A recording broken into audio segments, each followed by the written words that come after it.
अच्छा हाफिज़ साहब, कल टॉस जीतना किसके लिए अहम है? मतलब जीतने के लिए ज़रूरी है कि टॉस भी जीता जाए या बैटिंग की जाए? बड़ा अहम होगा। वैसे तो टॉस कंट्रोवर्सी बहुत चल रही है। हाँ। टॉस कंट्रोवर्सी बहुत चल रही है क्योंकि टॉस अब देखना ये है कि कल रोहित टॉस फेंकते कैसे हैं, ये कॉइन जो सिक्का वो उछालते कैसे हैं, वो उछालते हैं या फिर कोई दूसरा कप्तान उछालता है या फिर किस तरीके से वो उसको आगे लेकर जाते हैं। टॉस कंट्रोवर्सी बड़ी है, खबरों में है, लेकिन इन पिच कंट्रोवर्सी भी रही, टॉस कंट्रोवर्सी भी रही, लेकिन जिसने अच्छी क्रिकेट खेली वो जीता। टॉस का अहम किरदार ज़रूर होगा। उसकी वजह यह है कि इंडिया अहमदाबाद में जब पाकिस्तान खेला था तो पाकिस्तान ने जब खेला था तो पिच कोई इतनी ज़्यादा ट्रू नहीं थी, उसमें कहीं ना कहीं मुश्किल थी बैटिंग। अब देखना ये कि कल के लिए वो कौन सी पिच तैयार करते हैं। वैसे वो भी तस्वीरें देख रहे हैं कि ऑस्ट्रेलिया के कप्तान जो हैं पैट कमिंस, वो पिच की तस्वीरें भी ले रहे हैं खड़े हुए।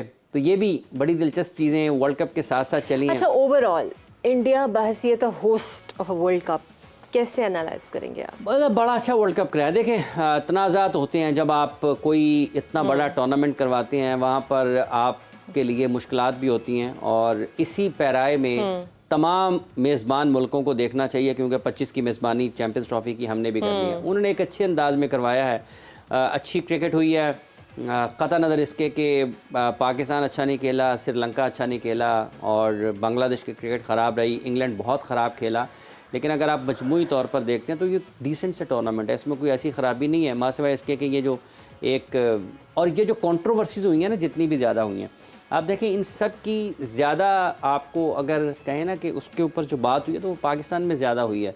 एक जो पिच वाला मामला था वो पाकिस्तान से बाहर ज़्यादा डिस्कस हुआ, बाकी तमाम चीज़ें जो कंट्रोवर्सीज़ के एतबार से, तनाज़ात के एतबार से पाकिस्तान से हुई हैं।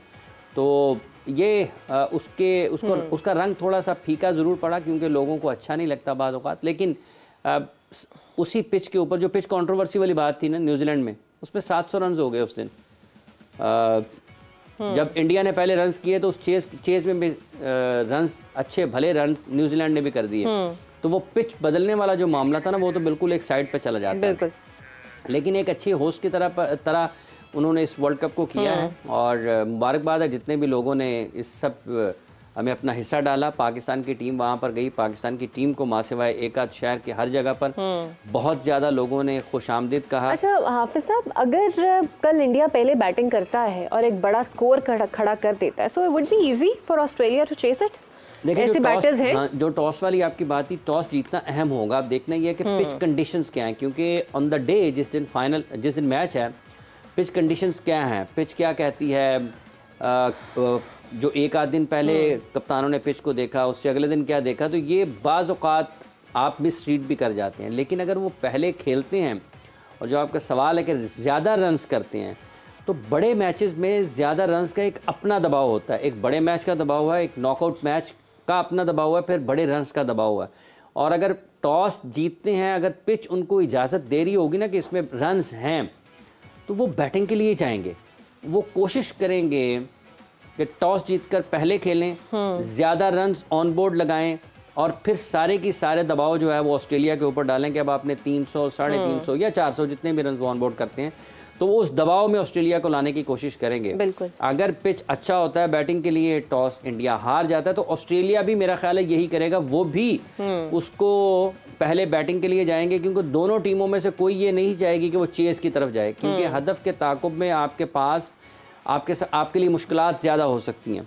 तो दोनों टीमों का मेरा ख्याल यही है कि टॉस जीतने के बाद जो फैसला हो सकता है, अगर पिच अच्छा है, बैटिंग के लिए अच्छा है, तो फिर वो जाएंगे बैटिंग के लिए। और इंडिया, रोहित शर्मा और शुभमन गिल के जो पहली जो ओपनिंग जोड़ी है, इफ्तिताही जोड़ी, वो मैच की टोन को सेट करना है उन्होंने। रोहित अब तक जैसे खेलते हुए आए हैं, 10, 12, 15 ओवर्स अगर वो खेल जाते हैं तो वो अगले 35 ओवर्स के लिए जो बैटिंग है इंडिया की, और जब उन्होंने फील्डिंग के लिए आना है, वो उसी 15 ओवर्स में मैच के रुख का तयन करने की भरपूर तरीके से कोशिश करेंगे। और ये मुमकिन नहीं है कि कल वो अपने अंदाज को, जारहाना हिकमत अमली को तब्दील करेंगे, क्योंकि इससे पहले कुछ टूर्नामेंट्स जो उन्होंने खेले जिसमें उनके नॉकआउट में टीमों, भारत की टीम को नाकामी का सामना करना पड़ा, उसमें जब सवालात उनसे मैच के बाद प्रेस कॉन्फ्रेंस में पूछे जाते थे तो वो जवाब घुमा फिरा कर इधर उधर से, लोग ये बताते हैं जो कवर कर रहे थे इंडियन जर्नलिस्ट भी, कि वो इधर उधर से घुमा फिरा के जवाब देते थे। लेकिन इस वर्ल्ड कप में जब वो पोस्ट मैच में कहीं भी आए हैं या किसी प्री मैच प्रेस कॉन्फ्रेंस में आए हैं, तो बड़ी क्लैरिटी के साथ आए हैं। वो कहते हैं, उनसे टॉस का सवाल होता था कि क्या टॉस, पहले खेलें बाद में खेलें, जीतना है। तो जब ये क्लैरिटी किसी भी कप्तान में होती है ना कि मुझे पिच से फ़र्क नहीं पड़ता भी क्या है, वो कैसा खेल रही है कैसा नहीं खेल रही है, मैंने हर जगह पर जीतना है, भले बैटिंग के लिए साजगार है भले बॉलिंग के लिए साजगार है, मुझे इससे फ़र्क नहीं पड़ता, मेरे जहन में सिर्फ एक ही चीज़ है, वो ये चीज़ है कि मैंने ये मैच को जीतना। और जब आप इस सोच के साथ जाते हैं तो हर किस्म के हालात में फिर आप अपने आप को तैयार कर लेते हैं कि हमने इस माहौल में ख़ुद को ढालना है और इसका मैक्सिमम निकालना है। और मैक्सिमम क्या है कि आपने मैच को फ़तह की तरफ लेकर जाना है। तो ये उनकी क्लैरिटी है जो कल भी उनको, अब देखें 10 मैचेस उन्होंने जीते हैं लगातार इस वर्ल्ड कप में, कोई भी मैच उनका ऐसा नहीं रहा जिसमें उन्हें बहुत ज़्यादा मुश्किलात का सामना करना पड़ा हो। इसमें उनकी कप्तानी का भी बड़ा किरदार है। अब कल उनको इन 10 मैचों से ज़्यादा बेहतर क्रिकेट खेलने की ज़रूरत है, क्योंकि ऑस्ट्रेलिया इन फाइनल वो बिल्कुल बड़ी मुख्तलिफ सी टीम नज़र आती है। अच्छा, एक हमारे क्रिकेटर है शोएब मलिक साहब, आजकल प्रोग्राम में भी बैठ रहे हैं, उन्होंने एक बात कही कि वो कहते हैं कि मैं अभी खेल रहा हूँ और अगर पाकिस्तान चाहता है, यानी कि मैनेजमेंट चाहती है कि they want me in the world cup of 2024 T20, तो उन्हें क्लैरिटी दें इस मामले में, क्योंकि वो क्रिस गेल का रिकॉर्ड तोड़ना चाहते हैं मोस्ट रन्स इन T20। देखिए, सो इज इट समथिंग कि Shoaib Malik wants to play for himself या फिर पाकिस्तान? देखिए, बात यह है कि रन्स का रिकॉर्ड तोड़ने के लिए सिर्फ वर्ल्ड कप तो नहीं है, आप कहीं और भी खेल सकते हैं ना, मतलब आप इंटरनेशनल क्रिकेट में कहीं भी खेल सकते हैं। देखिए, रिकॉर्ड को सामने रखते हुए आप पाकिस्तान की टीम में खेलने की ख्वाहिश का इजहार नहीं कर सकते। अगर आप खेलना चाहते हैं तो आप फर्स्ट क्लास क्रिकेट खेलें। फर्स्ट क्लास से मुराद ये है कि जो आपकी डोमेस्टिक टूर्नामेंट्स है आप उसमें अवेलेबिलिटी दें, अपनी वहाँ पर जाएं खेलें। और फिर ये सिलेक्टर्स के ऊपर है, टीम मैनेजमेंट के ऊपर है कि 2024 के वर्ल्ड कप में आपकी जगह बनती भी है या नहीं बनती। क्योंकि अगर आप नंबर 4-5 पर खेलते हैं और नंबर 4-5 पर इफ्तिखार या उनके साथ कोई और बैटर है, तो फिर बड़ा मुश्किल होगा ना कि आपको सिर्फ इसलिए तो नहीं खिलाया जा सकता कि क्रिस गेल का रिकॉर्ड तोड़ना है, या इसलिए नहीं खिलाया जा सकता कि कोई एक रिकॉर्ड आपका मुंतज़र है और आप वर्ल्ड कप में पाकिस्तान की टीम आपको सिर्फ इसलिए ले जाए कि कोई एक रिकॉर्ड बनाना है। ये ठीक है कि उन्होंने माजी में पाकिस्तान के लिए बड़ी अच्छी क्रिकेट खेली है, महदूद ओवर्स की क्रिकेट उनका गुज़रे कुछ बरसों में उनकी तरजीह रही है, लेकिन अब ये सिर्फ एक रिकॉर्ड को बुनियाद बना करके इस वजह से मुझे शामिल कर लिया जाए तो ये अब नामुनासिब। अगर लेकिन वो एक दफ़ा मुझे याद है कादिर साहब ने बताया था कि बाबर आजम और इनकी चूँकि दोस्ती बहुत थी, ही स्टेप्ड आउट, उन्होंने तो अब तो Babar Azam is not a captain, तो कोई सीन हो सकता है इनका? देखिए, मुश्किल होगा क्योंकि 2024 के वर्ल्ड कप में भी वक्त काफ़ी है, कुछ माह बाकी हैं, और क्या उस वक्त टीम को ज़रूरत है या नहीं है। इन्होंने एक मरतबा ये भी कहा था कि बाबर अगर चाहेगा तो मैं खेलूँगा ना, बाबर अगर चाहेगा तो मैं खेलूँगा और बाबर नहीं चाहेगा तो नहीं खेलूँगा। बाबर तो कप्तान नहीं है पाकिस्तान के, शाहीन कप्तान है, और शाहीन का मौक़िफ़ बाबर से बहुत मुख्तलिफ होता है। Is he still a part of a central contract? नहीं, हाँ, बाबर का शाहीन का मौक़िफ़ बाबर के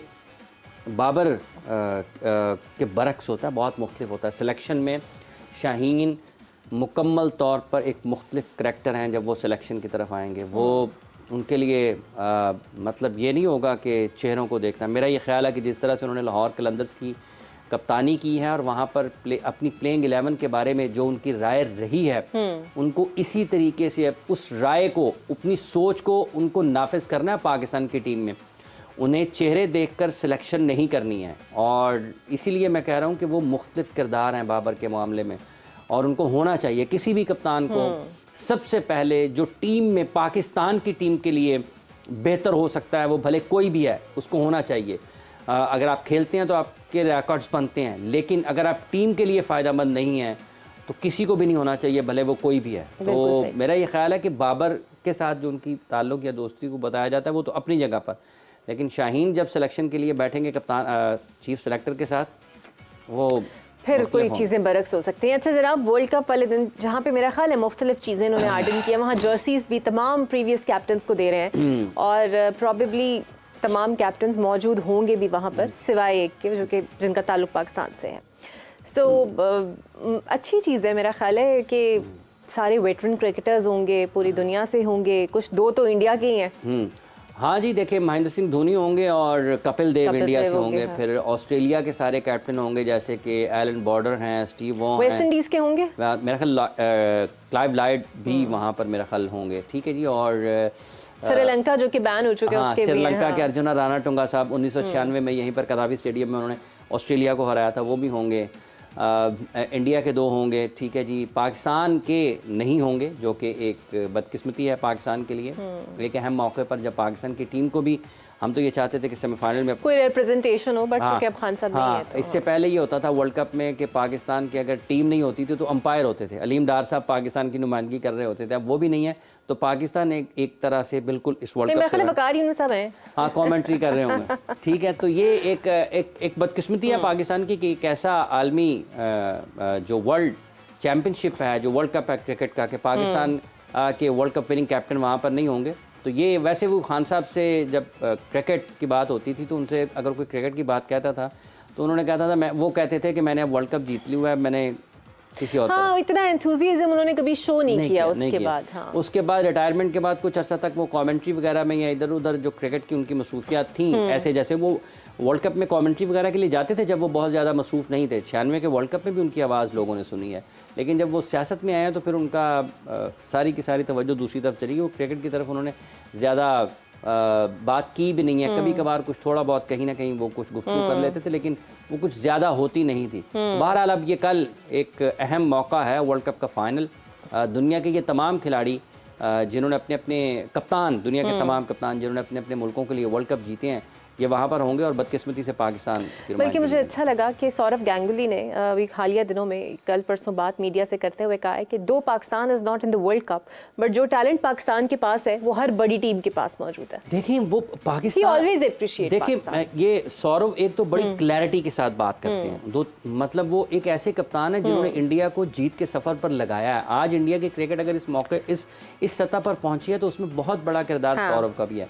और पाकिस्तानी खिलाड़ियों के बारे में ये अच्छा, और उन्होंने बड़ा खुला दिल करके कहा कि जहां पर शाहीन या रिजवान जैसे लोग क्रिकेट टीम में हैं, a little adjustment is required, rest is awesome. देखिए हमने यहाँ पर ये सारी बात की है। मैंने ये कहा है, फिर अल्लाह ताला इस टीम को दोबारा मौका दे। ये टीम इससे बहुत बेहतर क्रिकेट खेलने की सलाहियत रखती थी, इस टीम के प्लेयर्स में इससे बेहतर नताइज देने की सलाहियत थी, ये इससे ज़्यादा अहल और काबिल थे। अब जब एडजस्टमेंट की बात होती है ना, जैसे सौरव ने कहा है, जब आप एडजस्टमेंट की बात करते हैं तो लोगों की अना को तकलीफ पहुंचती है। जब आप एडजस्टमेंट की बात करते हैं तो लोग अपनी ज़ात को पहले रखते हैं, पाकिस्तान को पीछे छोड़ देते हैं, एडजस्टमेंट अपने लिए कर लेते हैं, अपने लिए कर लेते हैं। इस टीम में क्या शाहीन आफरीदी को आप बुमराह की तरह मैनेज नहीं कर सकते थे? क्या आप अब्दुल्ला शफीक को शुभमन गिल की तरह मौका नहीं दे सकते थे? उसको तैयार नहीं कर सकते थे? आपके पास मौका था ना, आपने नहीं किया। क्या आप कुलदीप यादव की तरह शादाब को या इब्रार को या उनकी चीज़ों को ठीक नहीं कर सकते थे? क्या आप मोहम्मद शामी को जैसे खिला रहे हैं, आप अपने फास्ट बॉलर्स को उस तरीके से तैयार नहीं करते थे? कर सकते थे, आप करते तो। अभी भी पाकिस्तान टीम में बड़े पैमाने पर तब्दीलियां हो रही हैं ना मैनेजमेंट में, अभी भी हम ठीक काम नहीं कर रहे हैं। अभी भी इस वक्त भी हमें जिस तरफ जाना चाहिए, जिन खतूत पर आगे बढ़ना चाहिए, हम नहीं है उस तरफ। इन तमाम पाकिस्तान के टॉप क्रिकेटर्स को, नुमाया खिलाड़ियों को आप मुख्तलिफ जिम्मेदारियां दें, ये बहुत अच्छी बात है। अपने लोगों की इस्तेदाद को बढ़ाने के लिए काम करना चाहिए, लेकिन जो मसाइल हैं उनकी तरफ भी तो तवज्जो दें। असल मसला क्या है? सुनार की दुकान खोल के बैठ जाएंगे, सोना तो नहीं आएगा ना, उसके लिए सोना भी उसके अंदर होना जरूरी है। Now if Mohammad Yusuf is under 19, तो आपको लगता है कि कुछ चीज़ें बहुत एक्सेप्शनल होने ये कर सकते हैं? मोहम्मद यूसुफ साहब एक पाकिस्तानी, दुनिया के बेहतरीन बल्लेबाजों में उनका शुमार होता है। देखें जब वो बैटिंग करते हैं तो लोगों का दिल करता है कि उन्हें देखते रहें। आज भी उनकी पुरानी इनिंग्स को आप देखें, जब वो बल्लेबाजी करते थे, वो बड़ी शानदार बैटिंग की सलाहियतों से और खूबियों से माला माल हैं।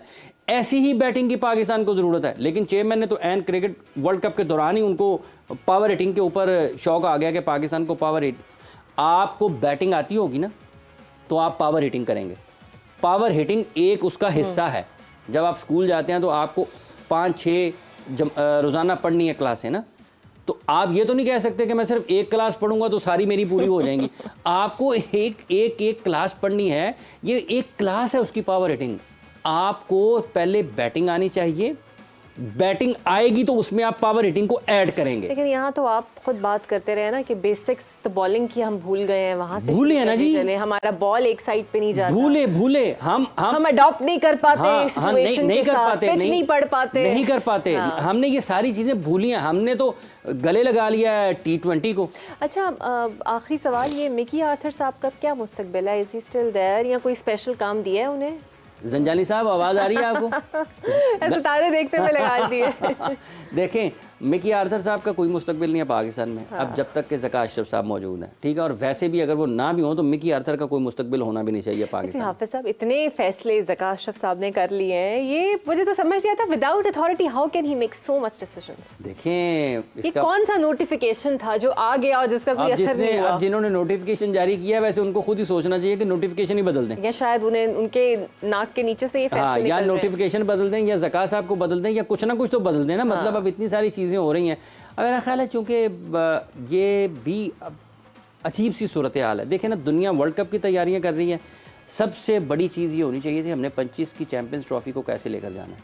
यहाँ पर क्या हो रहा है, इसको लगा दें, उसको निकाल दें, उसको हटा दें, PSL आ रहा है, ये कर लें, वो कर लें। So things are very messed up, but we are very hopeful and we are waiting for tomorrow's match। जनाब, कल कांटेदार मुकाबला होने वाला है। कौन सी टीम अहमदाबाद के स्टेडियम में फतह का ताज अपने सर पर सजाने जा रही है, और कल क्या मनाजिर होंगे? नेल बाइटिंग मैच होगा, वन साइडेड मैच होगा, किसकी इनिंग्स अच्छी होंगी, ये सब कल सामने आ जाएगा। और कल हम भी आपके साथ ही मैच देखेंगे और इस पर बात करेंगे। तब तक के लिए अल्लाह हाफ़िज़।